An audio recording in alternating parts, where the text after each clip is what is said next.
नमस्कार साथियों, लेखा ज्ञान यूट्यूब चैनल में आपका स्वागत है। आज हम सर्जरी का एक मॉडल टेस्ट पेपर सॉल्व करेंगे। साथियों, आप इसके नोट्स पढ़ें अच्छे से और उसके पश्चात आप ब्लैंक पेपर को मेरे कमेंट बॉक्स या डिस्क्रिप्शन बॉक्स से डाउनलोड कर लें, उसको सॉल्व करें और सॉल्व करने के पश्चात इसके सॉल्यूशंस को देखें। इससे आपको बहुत आसानी रहेगी पेपर सॉल्व करने में भी। इसके साथ ही आप आपकी तैयारी का स्तर भी जांच पाएंगे। एक बार तैयारी का स्तर आपका अच्छा हो जाता है तो आपको एग्जाम में पेपर सॉल्व करने में बहुत कॉन्फिडेंस बढ़ेगा और आप आसानी से पेपर को पास कर सकते हैं। तो इसी बात पर आप चैनल को सब्सक्राइब करें और देखें इसका सॉल्यूशन। निम्न में से किस शल्य उपकरण का उपयोग ऑपरेशन के दौरान रक्त वाहिनियों को पकड़ने में होता है? साथियों, ऑप्शन देखें। एलिस टिश्यू फोर्सेप, क्लैम्प्स, हीमोस्टेट और टिश्यू फोर्सेप।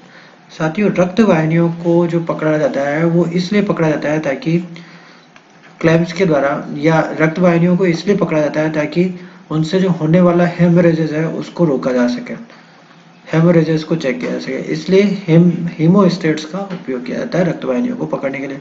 इनका आगे से जो सिरा होता है वो बिल्कुल मुड़ा हुआ होता है ताकि ये जो क्लैम्प्स के थ्रू या आगे से जो इनका सिरा जो होता है वो बिल्कुल मुड़ा हुआ रहता है और ये बिल्कुल पतली रक्त वाहिनियों को पकड़ने के काम में आ जाती है और जिससे क्या है, रक्त स्त्राव रुक जाता है। अगला प्रश्न हम देखें। गॉर्डन एक्सटेंडर का उपयोग होता है कास्ट्रेशन में, मुंह की जांच करने में, फ्रैक्चर एवं डिसलोकेशन में और डिस्ट्रोकिया के दौरान। साथियों, गॉर्डन एक्सटेंडर का उपयोग जो होता है वो फ्रैक्चर और डिसलोकेशन के अंदर होता है। जब फ्रैक्चर कास्ट हम बांध रहे होते हैं तो उस समय जो बोन होती है उसको खींच के रखने का काम जो होता है वो गॉर्डन एक्सटेंडर करता है। गॉर्डन एक्सटेंडर से जो कि बोन्स एक दूसरे के ऊपर चढ़ जाती है तो उनको खींचकर अपनी सही पोजीशन पर लाने का काम गॉर्डन एक्सटेंडर करता है। निम्न में से सिंथेटिक अब्जॉर्बल सूचर है? साथियों, ऑप्शन पहले अगर हम देखते हैं निम्न में से सिंथेटिक ऑब्जर्वर सूचर का, तो इसके अंदर हम देखें तो पहला ऑप्शन हम देखते हैं विक्राइल, दूसरा ऑप्शन हम देखें पॉलीगैलेक्टिन 910, डेक्सोन, उपरोक्त सभी। साथियों, यहाँ पर आपको मैं एक बात बताऊं कि विक्राइल और पॉलीगैलेक्टिन 910 ये दोनों सेम है, ये एक ही होते हैं और डेक्सॉन भी जो है वो सिंथेटिक अब्जॉर्बर सूचर है, इसलिए आंसर होगा उपरोक्त सभी। ये सभी अब्जॉर्बेबल सिंथेटिक सूचर है। इसके अलावा अगला हम प्रश्न देखते हैं, उससे भी आपको कुछ चीजें क्लियर होगी। जैसे निम्न में से नॉन अब्जॉर्बेबल सूचर है, तो ऑप्शन देखें। कंगारू टेंडन, फेशियल आटा, कैटगट और अम्बिलिकल टेप। साथियों, इसके अंदर आप देखें तो कंगारू टेंडन, फेशियल आटा और कैटगट ये सभी जो अगर हम देखें तो ये सभी अब्जॉर्बेबल है, जबकि अम्बिलिकल टेप जो है वो नॉन अब्जॉर्बेबल सूचर होता है। निम्न में से रेक्टल पोलैप्स होने पर कौन से सूचर लगाए जाते हैं? रेक्टल पोलैप्स होने के केस में हम देखते हैं कि जो प्रोलैप्स होने के कारण जो रेक्टम का हिस्सा है वो बाहर निकल जाता है और इसका प्रमुख कारण है कि रेक्टम का जो बाहर की पेशियां होती है या रेक्टम का जो मुंह होता है जिसे हम गुदादार कहते हैं, उसका चौड़ा हो जाना होता है। ऐसे केस के अंदर जब किसी खुले हुए अंग के मुंह को बंद करना हो तो जो सूचर लगाए जाते हैं उन्हें हम पर्स स्ट्रिंग सूचर कहते हैं। तो इसका आंसर होगा पर्स स्ट्रिंग सूचर। जबकि हम जानते हैं कि लंबर्ट और कुशिंग सूचर जो है वो रूमेनाटॉमी के केस में लगाए जाते हैं, जो कि एक प्रकार के इन्वर्टेड सूचर होते हैं। जबकि पर्स स्ट्रिंग सूचर जो होते हैं वो एक किसी खुले हुए अंग के अंदर होते हैं।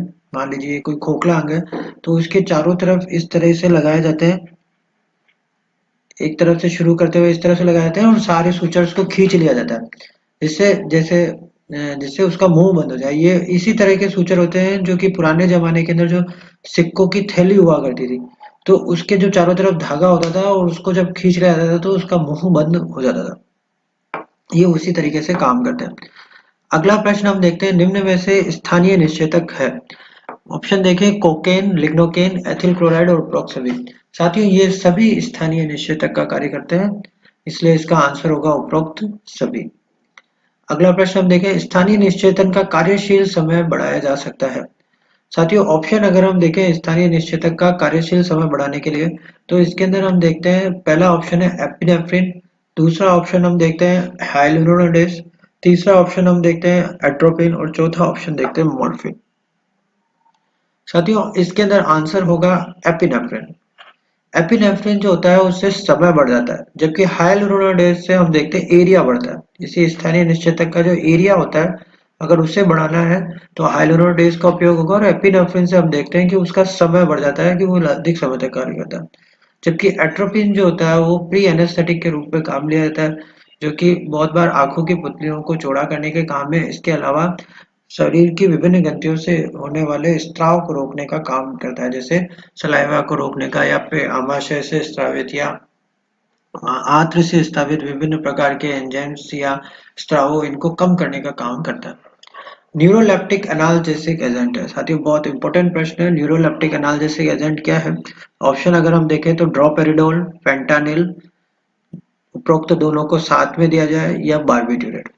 साथियों उपरोक्त दोनों को साथ में जब दिया जाता है, अर्थात ऑप्शन 3 जो है कि जब दोनों को साथ में दिया जाता है तो न्यूरोलेप्टिक एनाल्जेसिया उत्पन्न होता है, और ये बिल्कुल सेफेस्ट प्रकार का एनाल्जेसिक है जो कि ड्रोपेरिडोल और फेंटानिल के रूप में दिया जाता है। निम्न में श्वसन के साथ में दिया जाने वाला, निम्न में से कौन सा जो है श्वसन के साथ में दिया जाने वाला निश्चेतक नहीं है? साथियों जब भी आप एग्जाम में प्रश्न को पढ़ें तो बहुत अच्छे से पढ़ें। जिन प्रश्नों के अंदर नहीं है लिखा हुआ होता है उसे बहुत ध्यान से पढ़ें, क्योंकि हम जब नहीं है पढ़ना भूल जाते हैं तो बहुत सारे प्रश्न हम जल्दबाजी के अंदर गलत करते हैं। इसलिए मैंने बार बार पहले भी आपको बताया कि प्रश्न को एक बार हिंदी में पढ़ें, फिर उसके पश्चात प्रश्न को एक बार इंग्लिश में भी पढ़ लें। इससे क्या होगा कि आपको प्रश्न आसानी से समझ में आ जाएगा। प्रश्न एक बार समझ में आने के पश्चात आंसर करना बहुत सरल है, क्योंकि आपका पेपर बहुत सरल आएगा। तो ऑप्शन इसके अंदर हम देखते हैं प्रोपोफॉल, क्लोरोफॉर्म, नाइट्रस ऑक्साइड और ether.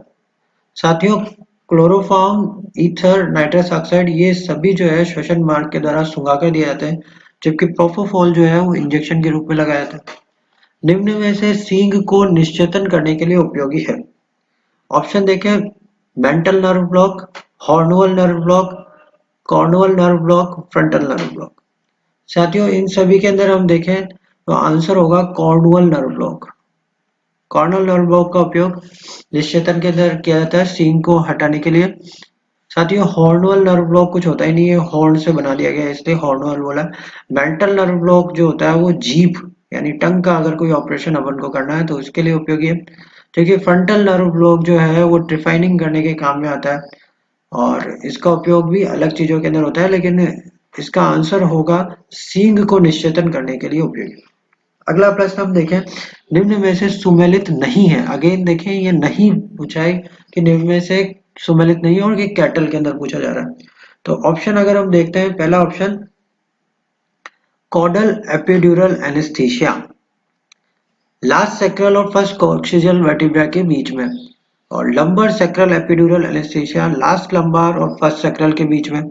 Lumbar segmental epidural anaesthesia किसके बीच में होगा? L1 एंड L2 वर्टिब्रा के बीच में, और उपरोक्त सभी सही है। साथियों ये सभी सही दिए गए हैं, इसलिए उपरोक्त सभी सही होगा।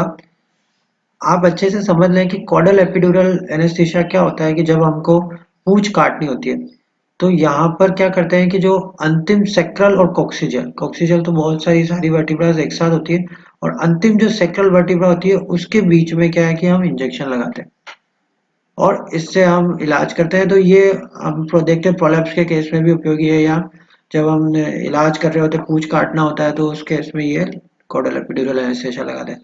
इस तरह से लंबो सेक्रल है तो ये इसके अंदर लास्ट लंबर का जो अंतिम है, और सेक्रल का जो है सबसे जो अंतिम लंबर और सेक्रल, ये भी जो है पश्च भाग को एनेस्थीसिया करने के काम में आता है। फिर लंबर सेगमेंटल एपिड्यूरल एनेस्थीसिया जो है वो L1 और L2 वर्टिब्रा के बीच में लगाया था, पहली और दूसरी L1, इसलिए ये सभी उपरोक्त सही है।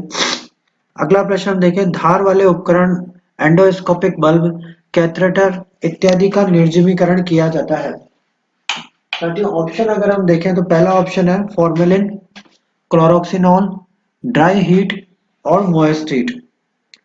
अब चूंकि यहाँ धार वाले उपकरण की बात की जा रही है तो ऐसे उपकरणों को अगर किस मेथड से किया जाए ताकि उनकी जो है कि उनकी जो धार है वो खराब ना हो। इसके अलावा अन्य जो चीजें हैं वो एंडोस्कोपिक बल्ब और कैथेटर। साथियों एंडोस्कोपिक बल्ब और कैथेटर जो हैं इनको अगर हम देखें तो ये क्या है, ड्राई हीट से ये खराब हो जाएंगे, बल्ब खराब हो जाएंगे और इनकी धार पर भी फर्क पड़ेगा।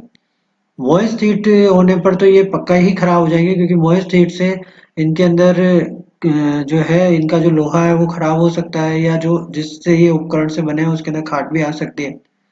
तो इसलिए जो है ऐसे उपकरणों को जब निर्जमीकरण करने के लिए जो काम में लिया जाता है वह है फॉर्मूलिन। आगे हम देखें, ऑटोक्लेव में तापमान, दाब व समय का मान होता है जिससे कि उपकरणों का निर्जमीकरण हो जाए। तो ऑप्शन अगर हम देखें तो 121 डिग्री सेंटीग्रेड, 20 एलबी प्रेशर और 20 मिनट। साथियों इसके अंदर तापमान, दाब और समय तीनों चीजें देखी जाती हैं। तो साथियों इसका जो स्टैंडर्ड है, जो कि बहुत बार ये प्रश्न भी पूछा जाता है, और इसका जो स्टैंडर्ड है वो है 121 डिग्री सेंटीग्रेड पर 15 एलबीएस प्रेशर हो और 15 मिनट तक रखा जाए तो ऑटोक्लेव के अंदर जो है उपकरणों का निर्जमीकरण हो जाता है। अगला हम प्रश्न देखें, कंटामिनेटेड वुंड के लिए सत्य कथन है 6 से 8 घंटे से अधिक पुराना होता है, 6 से 8 घंटे से कम पुराना होता है, सूजन की प्रक्रिया की शुरुआत नहीं होती, और चौथा ऑप्शन है उपरोक्त 2 व 3 दोनों। साथियों कंटामिनेटेड वुंड के लिए ये जरूरी है, या जो इसके अंदर शर्तें दी गई है तो वो है उपरोक्त दोनों, 2 व 3 दोनों, जिसके अंदर 6 से 8 घंटे से ये पुराना नहीं होना चाहिए और सूजन की प्रक्रिया की शुरुआत नहीं होनी चाहिए, तभी हम उसे कंटामिनेटेड वुंड कहते हैं। A fragment of bone at the site of muscle insertion is detached due to the forceful contraction, fracture is known as। साथियों इसका हिंदी में मैं आपको अर्थ बताऊं कि ऐसा फ्रैक्चर जिसके अंदर जो कोई हड्डी है वो किसी एक बोन से जुड़, वो कोई हड्डी का जो कोई टुकड़ा है वो किसी हड्डी से टूट के अलग हो जाता है जब किसी मसल्स का इंसर्शन उस बोन पर हो रहा होता है और वो फोर्सफुली वो उससे अलग हो जाता है।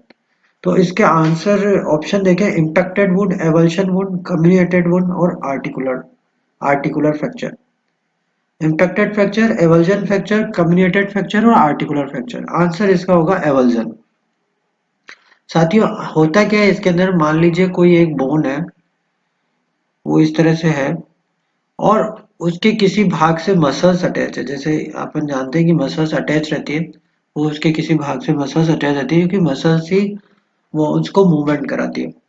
और वो क्या करती है कि किसी फोर्सफुल कॉन्ट्रैक्शन की वजह से, मान लीजिए ये हड्डी का जो ये वाला भाग है, जो इसका हेड है, ये टूट के अलग हो जाए और हड्डी इस तरीके से हो जाए मान लीजिए, और हड्डी का ये भाग अलग हो जाए टूट के और हड्डी इस तरह से हो जाए और ये भाग जो है उसका टूट के अलग हो गया है जिससे कि मसल्स जुड़ी हुई थी।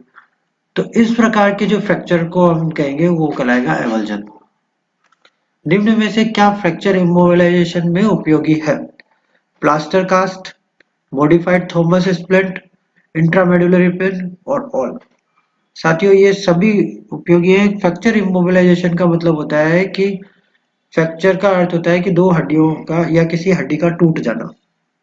हड्डी के टूट जाने के बाद उन दोनों हड्डियों को पास में लाकर इमोबिलाइज कर दिया जाता है ताकि उनके अंदर कोई मूवमेंट ना हो। तो हम देखते हैं कि बहुत बार हम प्लास्टर कास्ट बांधते हैं अर्थात चूने का लेप करते हैं। मॉडिफाइड थॉमस स्प्लिंट जो होती है वो स्प्लिंट लगाई जाती है जिसके द्वारा क्या होता है कि हड्डी एक दूसरे से मूवमेंट ना करे। और इसके अलावा इंट्रामेडुलरी पिन भी डाली जाती है जिससे क्या है कि दो हड्डी के बीच के अंदर हम देखते हैं दो हड्डियां, मान लीजिए ये ब्रेक हो गई तो बीच में पिन डाल दी जाती है, इस तरह से स्प्लिंट लगा दी जाती है। ये चारों तरफ पट्टियां लगाना, स्प्लिंट लगाना था। और प्लास्टर कास्ट तो हम जानते हैं कि कपचे बांधकर हम चूना लेप कर देते हैं जिससे वो टाइट हो जाता है। अगला प्रश्न हम देखिए, duration of stress cycle in which. साथियों ये प्रश्न भी बहुत बार पूछा गया है। तो ये है ऑप्शन देखें इसके, 6 से 7 महीने, 6 से 7 सप्ताह, 6 से 7 दिन और नन ऑफ द अबव। साथियों स्ट्रेस साइकिल जो बिच की होती है वो बहुत लंबी होती है और 6 से 7 महीने चलती है। इनके अंदर जो डायस्ट्रेस पीरियड होता है वो बहुत लंबा होता है। सूअर का गर्भकाल होता है 100 दिन, 145 दिन, 115 दिन और 153 दिन। साथियों सुअर का गर्भकाल जो होता है वो 115 दिन होता है। ठीक है, आप इसको इस तरह से भी याद करते हैं कि 3 महीना, 3 महीना, 3 सप्ताह, 3 महीना 3 सप्ताह की तरह याद कर सकते हैं और 3 दिन बोल सकते हैं। तो लगभग ये 115 के लगभग हो जाता है। तो उस तरीके से भी आप इसको याद रखें। गाय में गर्भाशय का इन्वोल्यूशन पीरियड होता है। साथियों, इन्वोल्यूशन पीरियड और सर्विस पीरियड से आप कभी कंफ्यूज ना हो। इन्वोल्यूशन पीरियड वह पीरियड है जो इसमें गर्भाशय संकुचित होकर नॉर्मल हो जाता है। तो यह होता है 25 से 30 दिन। और एक होता है postpartum breeding interval. Postpartum breeding interval जो होता है वो वापस जानवर कब हीट पे आता है। तो इन्वोल्यूशन होने के लगभग एक साइकिल और चल जाती है, अर्थात 50 से 60 दिन पश्चात वापस जानवर हीट पे आता है, जिसे हम पोस्टपार्टम ब्रीडिंग इंटरवल कहते हैं। साथियों, ये चीज आप इसी तरह से सर्विस पीरियड होता है कि आप वापस जानवर कब हीट पे आने के पश्चात कब उसका गर्भ ठहर गया, अर्थात उसके अंदर कंसेप्शन हो गया, तो उसे हम सर्विस पीरियड कहते हैं। तो साथियों, ये हमने सर्जरी के कुछ क्वेश्चन करे। आपको अच्छा लगे तो वीडियो को लाइक करें, शेयर एंड सब्सक्राइब करें। Thank you.